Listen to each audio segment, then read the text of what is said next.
بسم اللہ الرحمن الرحیم۔ آج بہت ہی ایک پیاری پوسٹ کسی نے بھیجی، وہ میں آپ بھائیوں کے ساتھ شیئر کرنا چاہتا ہوں اور اس کی تھوڑی سی اور تفصیل بیان کروں گا، کیونکہ یہی وہ بیماری ہے جو تمام بیماریوں کی جڑ ہے۔ اگر اس جڑ کو اکھیڑ دیا جائے تو میں سمجھتا ہوں کافی مسئلے حل ہو جائیں گے۔ یہ میں پہلے اس کو پڑھ کے سناتا ہوں۔ تکبر کا انجام جہنم ہے، یہ ہیڈنگ ہے اس کا۔ خود کو دوسروں سے بہتر نہ سمجھے، فرعون اور شیطان کے انجام کو یاد رکھیں۔ انسان کی بڑائی تو دوسروں کو بڑا سمجھنے میں ہے۔ اپنے مال و اسباب اور بادشاہی پر گھمنڈ نہ کریں۔ کتنے ہی مالدار اور بادشاہ آج مٹی تلے ہیں۔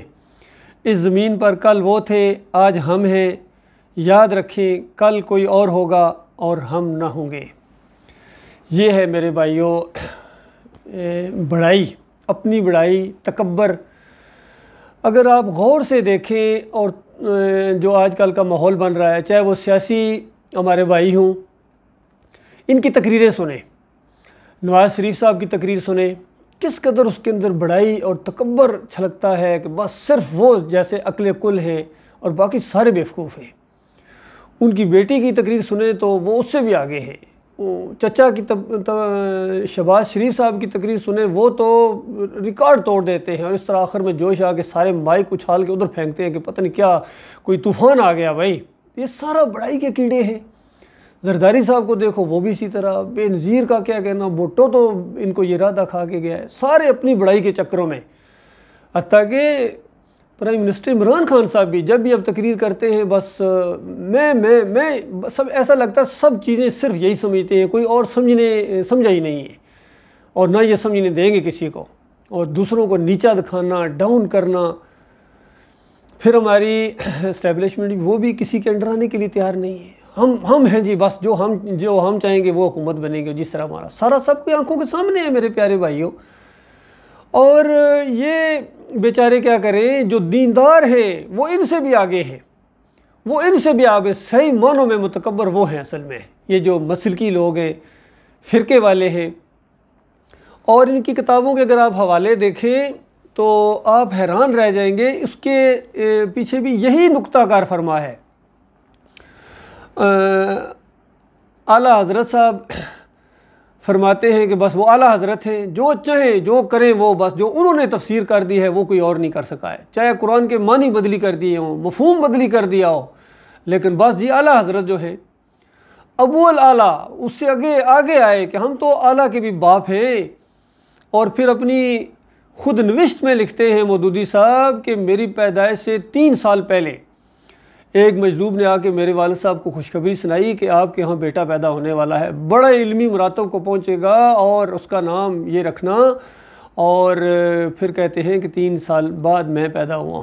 بتائیے، وہی اپنی بڑائی، میں وہ ہوں، یعنی میں کوئی معمولی ہستی نہیں ہوں۔ اس سے پہلے اشرف علی تھانوی صاحب اسی انداز سے بیان کر چکے تھے کہ ایک مجذوب نے، کسی بندے نے میرے والد صاحب کو خوشخبری سنائی تھی کہ آپ کے ہاں بیٹا پیدا ہوگا، بڑی علمی مراتب کو پہنچے گا۔ شاہ ولی اللہ صاحب نے تو کمال کر دیا، انہوں نے کہا کہ میرے والد صاحب شادی نہیں کر رہے تھے اور کہہ رہے تھے کہ نہیں، میں ابھی اور بہت زیادہ علمی مراتب حاصل کرنے ہیں اور جو ریاضت کرنی ہے، یہ شادی اس راستے میں رکاوٹ ہے۔ اور شاہ ولی اللہ صاحب لکھتے ہیں کہ میرے والد صاحب نے بتایا کہ خواب میں علی رضی اللہ تعالیٰ عنہ فلاں خاندان کی فلاں لڑکی کے ساتھ عرش پر بیٹھ کے میرا نکاح پڑھا رہے ہیں، تب راضی ہوئے ہیں، ورنہ نکاح کے لیے راضی نہیں ہو رہے تھے۔ آپ بتائیے کہنا کیا چاہ رہے ہیں کہ میں وہ ہوں جس کی ماں کی بھی ابھی شادی نہیں ہوئی تھی اور علی رضی اللہ تعالیٰ نے عرش کے اوپر بیٹھ کے نکاح پڑھایا ہے، تو بتائیے اس کے بعد جو لڑکا پیدا ہوگا اس کی کیا شان ہوگی۔ پھر ایک اور واقعہ بھی ان کے بارے میں آتا ہے، شاید یہ دوسری شادی کا ہے یا اسی شادی کے متعلق ہے۔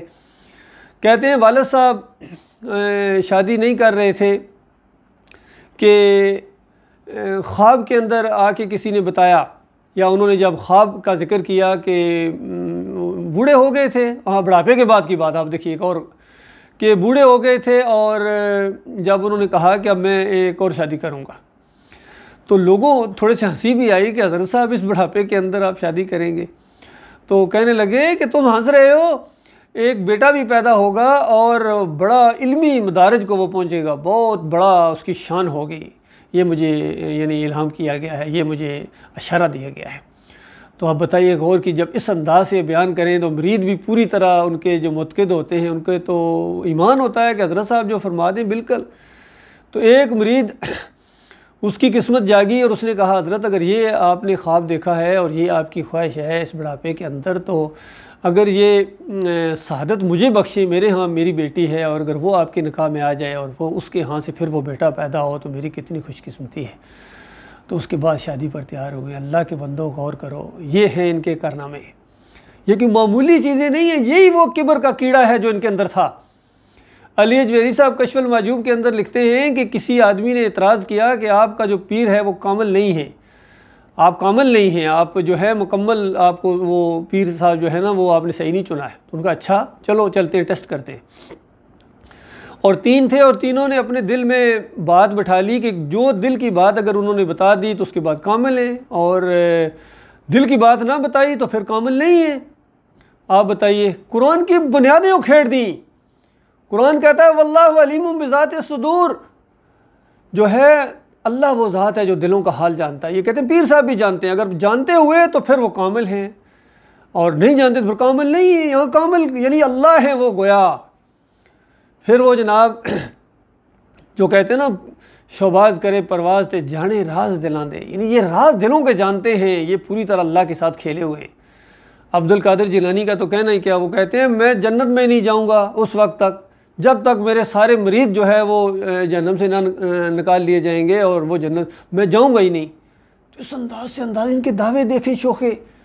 اور جب ہم صحیح دین کی طرف دیکھتے ہیں، محمد صلی اللہ علیہ وسلم پکار کر کہہ رہے ہیں اپنی قریبی رشتہ داروں کو، پھپھی کو، بیٹا کو، بیٹیوں کو، اور پھر اور رشتہ داروں کو، قبیلوں کو، کہ دیکھو میں کل تمہیں اللہ کے عذاب سے نہیں بچا سکتا ہوں، اپنے آپ کو بچا لو، آج موقع ہے، دنیا میں کوئی چیز میرے سے لے لو، میں تمہیں دینے کے لیے تیار ہوں، میرے رشتہ داروں، میری بچیوں، میں تمہیں سب کچھ دینے کے لیے تیار ہوں دنیاوی لحاظ سے، جو تم میرے پاس ہے مجھے بخیل نہ پاؤ گی، لیکن یاد رکھنا کل میں تمہیں نہیں بچا سکوں گا، تمہارا اپنا ایمان ہے، عقیدہ ہے، اور تمہارے اپنے اعمال ہیں۔